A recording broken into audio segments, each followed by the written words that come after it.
So in section 2, we are going to be talking all about creating your ads. And first, I really want to mention that you don't need to overcomplicate. I don't think you need to be afraid to start your first ad. You don't need to shoot any crazy videos, any high production. You can just get started with really simple texts. So for this reason, I wanted to show you what I'm currently doing on my ads. So I have this campaign. I'm looking at max view, but basically it's the last 30 days probably. I spent over $300 for this campaign, and this ad set is performing the best.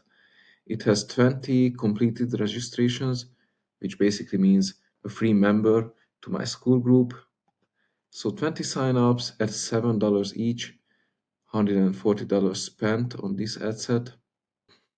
So my best ad inside this ad set is this one.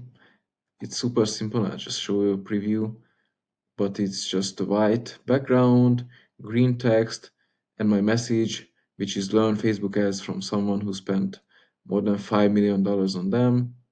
And my winning ad copy is super simple, just 5 lines. So it's performing well. It's below $6 per sign up. You can fine tune it, but just to start, it's going to be more than enough.